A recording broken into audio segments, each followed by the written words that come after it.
there's a decent chance you wouldn't have liked the person I used to be, though you might have been impressed by my resume. I know I was. I had my first vocal performance at age 6, taught a 7th grade Bible class at 15, preached my first sermon at 16. I starred in musicals throughout my teens, and I became a youth pastor at age 19. I served as senior pastor of a multi-staff church at 23, wrote 2 books by my early 30s, while at the same time I was leading a church of 200 to well over 3,300.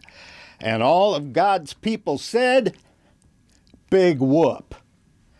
Now, back in that other life, I was on most everybody's short list for everything having anything to do with all things ministry.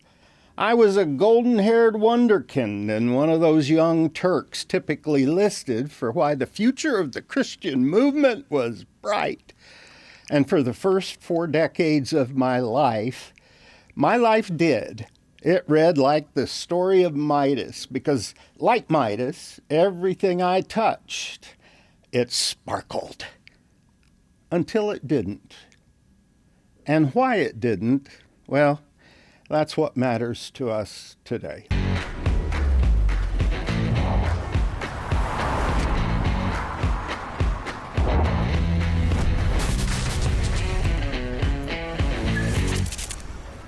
Hey everybody. With gratitude to the army of great people at Y-Refi who make this show possible, I want to welcome you to the Wyatt Matters show. With me today is the host of the Promise Hill podcast, Kimberly Herman. And this guy is an author and pastor, Todd Bussey.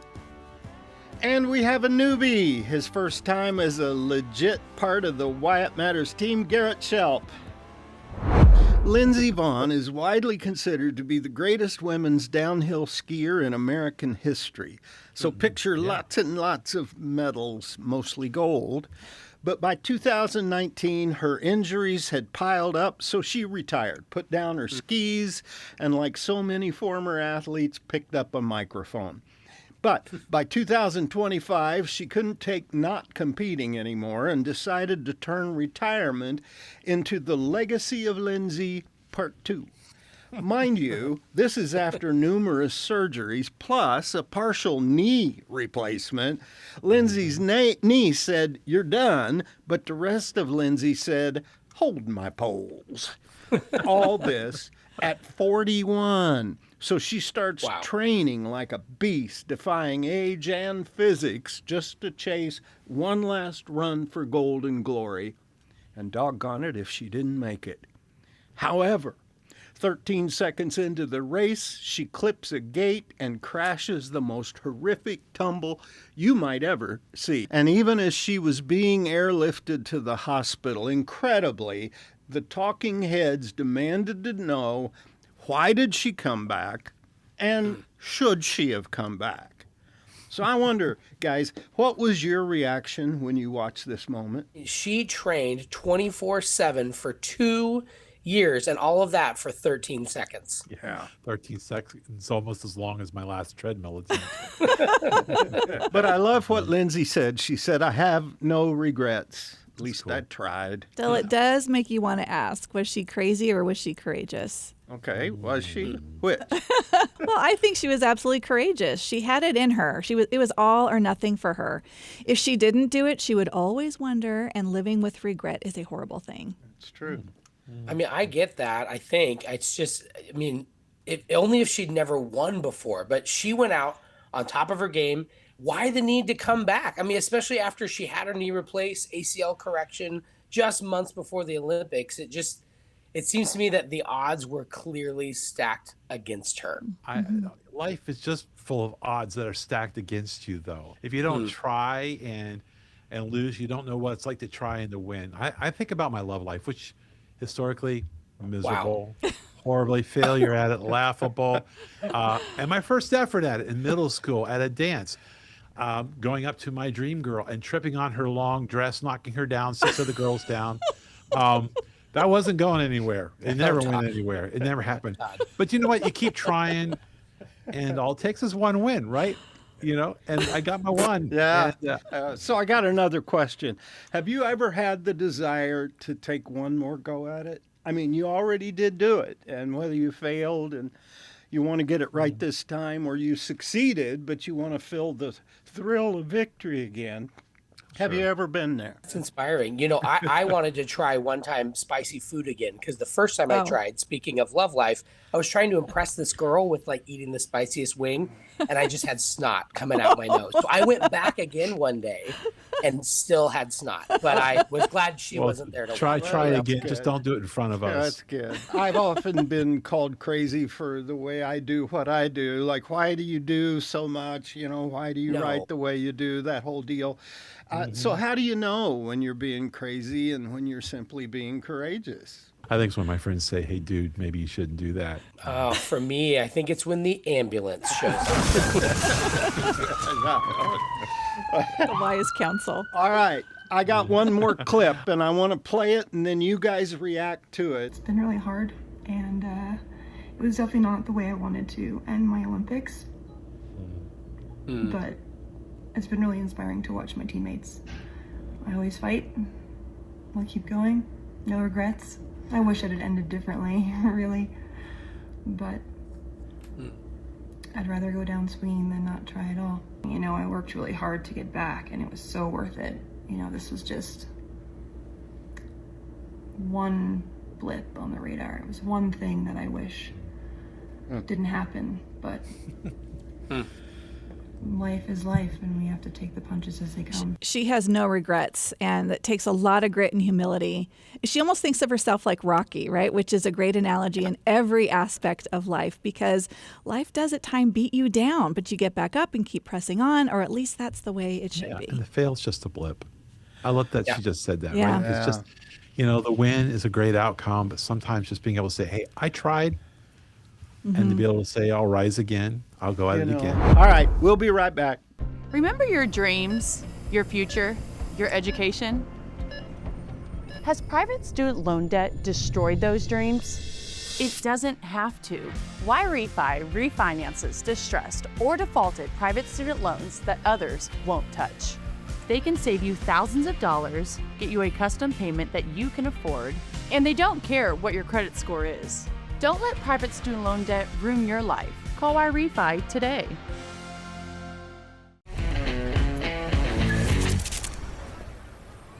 So I began the show talking about my early success, but then when the time came, it all came crashing down.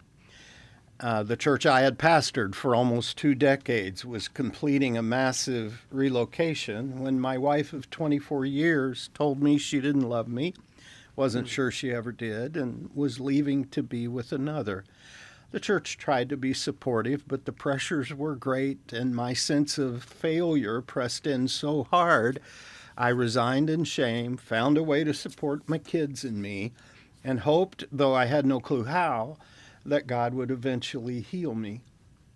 Almost 4 years later, it began to happen. God took me to the desert and let me do ministry again. He also gave me a new love, the kind of love most people only dream about. I never knew how empty my heart had been until Cindy and I started doing life together. She was my best friend and lover, and I was hers. But then she felt a lump. The doctor said it was triple-negative breast cancer, and though we didn't know it at the time, it had already metastasized to her brain and then to her lungs and then to her spine.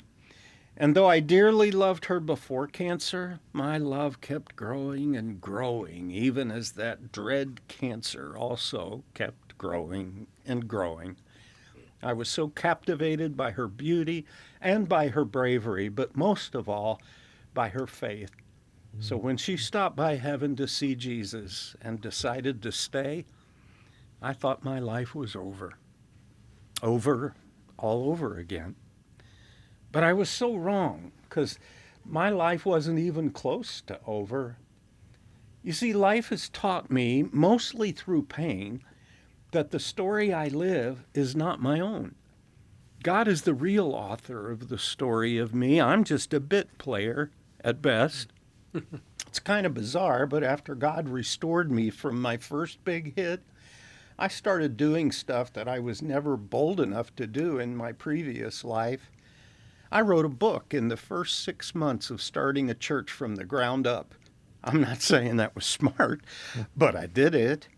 And then during Cindy's cancer battle, with me as her primary caregiver, I decided to preach through the New Testament book of Hebrews, one of the most difficult books in all the Bible. So again, not smart. We're doing chemo and radiation, countless surgeries. I'm sitting in waiting rooms, tapping on my laptop, slogging through deep stuff like the tabernacle and blood sacrifice and the old covenant versus the new covenant and why doing good works just never did please God. But then finally, in Hebrews chapter 10, the writer finally tells us what did please God. Spoiler alert, it's Jesus. Even more, the death of Jesus, the one and only sacrifice that could make sinners like me who live by faith alone in Jesus alone. Look, only Jesus alone can make us holy. So it's almost Easter, and instead of doing a one-off message, which is what pastors typically do on Easter, I decided to just keep plowing through Hebrews. The next section in Hebrews in my series was where the author urges his readers to, quote, draw near to God in full assurance of faith and to hold unswervingly to the hope we profess, because he who promised is faithful. Well, that Easter morning I was talking to myself as much as to anyone. Cindy wasn't doing well at all. And I was desperately trying to hold on to even a slither of hope that God was still planning to heal her. My plan was to springboard out of Easter with those hope-inspiring and faith-building, confidence-infusing verses of Hebrews chapter 11. You know the verses. By faith, by faith, by faith. Never had I needed those by faith verses from the faith chapter than I needed them in that moment.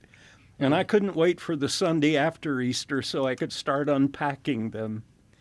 Except I did have to wait.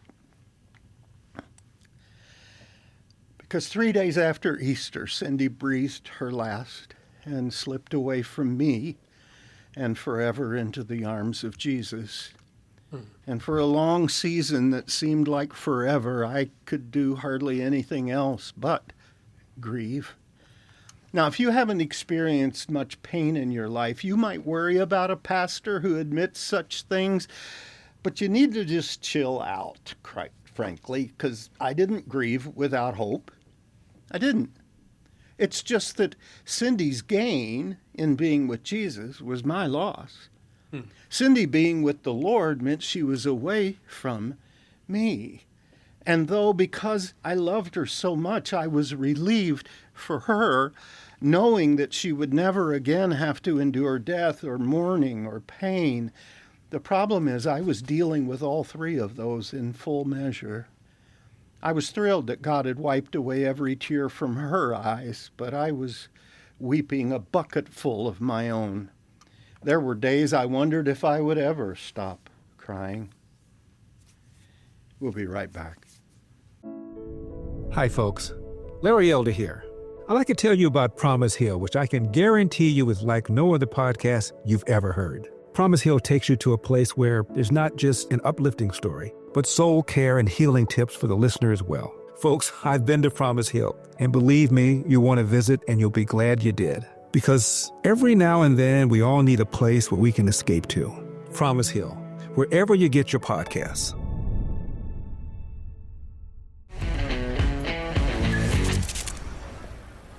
Welcome back.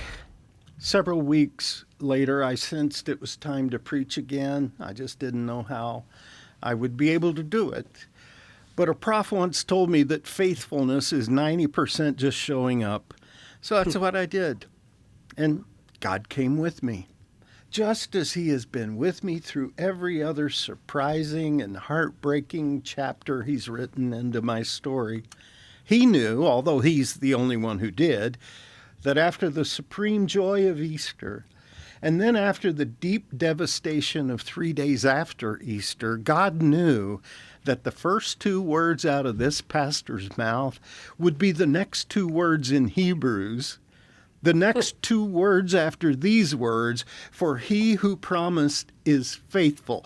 God knew that this series of messages that I had scheduled nearly 2 years before, long before Cindy even was diagnosed with cancer, God knew that these would be my next 2 words. Now, faith. Now, faith. Faith now. Not someday, Wyatt. Not at another time for some other person in some similar circumstance, but faith now. Faith, my son, now. Why was that so meaningful to me? Because I had finally realized after so many painful losses, it's not just that God is obligated to be faithful to me, a promise he's not only made, but he's made good on. It's about my faithfulness. And what was the greatest loss of my life to date, God's faithfulness, already proven to me so many times, now provoked a question about me and my faithfulness to him. You see, when pain is your companion, the question yet to be answered is, will I persevere in my faithfulness? Will I stand on God's promises even when the path I'm taking is so long and hard? So, would I? Would I embrace the story God was choosing to write for me? Would I stand on what I claim to believe in spite of this tragic loss? Well, I did. I did. And those wouldn't be the last of my losses either. There's so much more to my story, and in time I will tell it. But I was learning that the pains of my life, far more than any of the gains in my life, they had stretched me and strengthened me. You know what else I learned? God wanted to break me. But why? Well, I've come to understand that God was breaking me in order to prepare me for his perfect purpose. He wanted to reshape me for a better plan, a plan and a purpose I'm just beginning to realize even now. And doing Wyatt Matters is a part of that. There's a platform that we are enjoying together on this show that I never could have handled in my former life.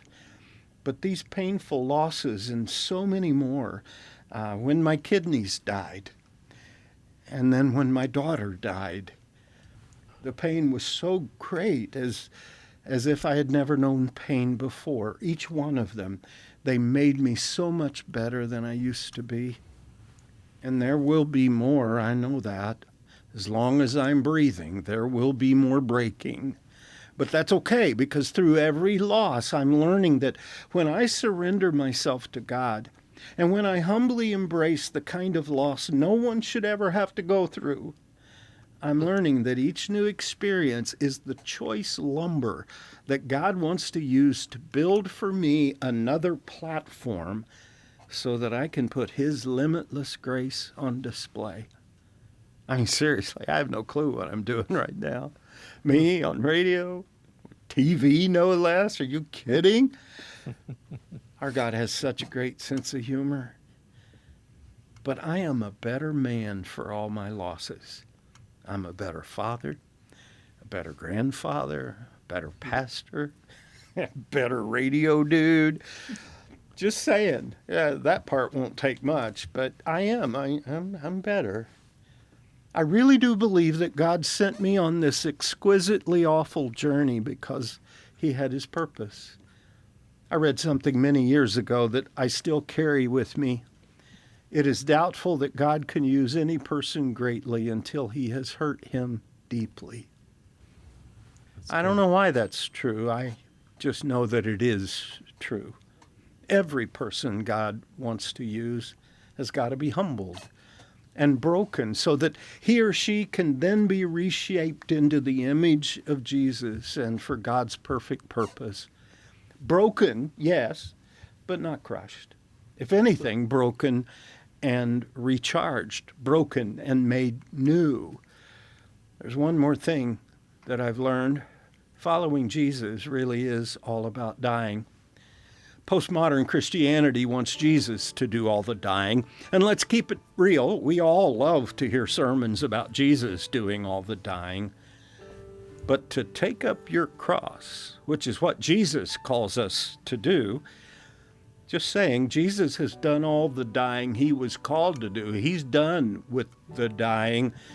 Back in Jesus' day, which is when he said what he said, if you saw somebody dragging a cross through town, you knew that dude is about to die.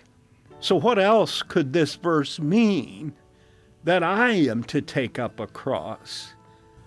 Paul says, I have been crucified with Christ and I no longer live. What does that verse mean? If not that following Jesus does have a lot to do with dying. So here's what I've learned about the dying that I need to do, and I'm being very serious about this. I've learned to die a whole lot quicker than I used to die. Why does that matter? Because if I can get this dying behind me and quickly, I can then live by faith in the Son of God who loved me and gave himself for me. And living is also what following Jesus is all about. And me living that life has made all of my life so much better. Okay, I want to thank Y-Refi for making it possible for Wyatt Matters to be able to tell you these amazing truths that we have talked about today. So with that, I'm going to bring in our team so that we can talk about this. Todd, you wanted to say something? Well, as you know, I was a part of your story when all this began to unravel. And part of your story is I saw these other chapters become undone in your life. And it's sickening and heartbreaking to watch somebody you love go through the pain and the loss that they're going through. And yet it was also so encouraging just to watch how you were finding yourself being renewed and how God was not done with your story, even though I think a lot of us wondered where it was all going to go. I found that deeply encouraging. It made me think of the line in Proverbs, though a righteous man falls 7 times, they rise again. You know, there were a lot of tumbles. There were a lot of tumbles, and yet there was a rising again. Yeah. You know, about 25 years ago, my mom died from cancer, and a few months later, my brother died of a weird freak thing. And I wasn't walking with the Lord at the time. I hadn't been for many years. And but I decided to pray. I asked God for his peace to carry me through the funerals and some other things. And he did. He was so faithful. And the peace literally, I felt like, lifted off the ground. It was amazing. But here's the interesting thing. I was not ready to return to God fully. I was in my heathen ways, and it took me a bit to get back to him. But where I am today, I wish I could tell my younger self, just focus on the Lord. Just be with him, because he can carry you through all the other heartaches that happened throughout that. Leaning in on Christ. Yes. You know, there's all these 1, 2, 3 steps we think we can do to manage our grief, manage our losses. Yep. But really the answer is to invite Christ to come alongside of us. Totally. Right. Yeah. Yeah, Wyatt, you just brought me to that place there was a moment, I guess, in my life where it felt pivotal. I had shifted my whole family. We moved across country from Arizona to Washington State. I had a new job. It was exciting. We had just had our second kid. He was a newborn. And in the midst of this, I kind of felt like my life behind me was settled and I'm moving into this new thing. And then I find out that my dad's health takes a big turn. He has to get put into a full-time caregiving situation in a facility. And I just was so frustrated because I felt like I was needing to show up. You talked about dying, the part of us that requires some dying. Like, I wanted to get focused on this new chapter, and I felt like God was pulling me back into this story with my dad. I just wonder if you ever felt that way, that that you needed to know God was somehow with you in this in a mysterious, beautiful, good way? Well, I did, and Cindy helped me so much in that regard because she was so vulnerable throughout the whole process. She would come to me, and this is a woman who was into the Word every day deeply. It was a very personal relationship she had with Jesus. But she would come to me, and I remember one incident, and I don't have time to tell the whole story now, but I'll tell it someday. She came to me, and she just wanted to know why. I mean, why is this happening?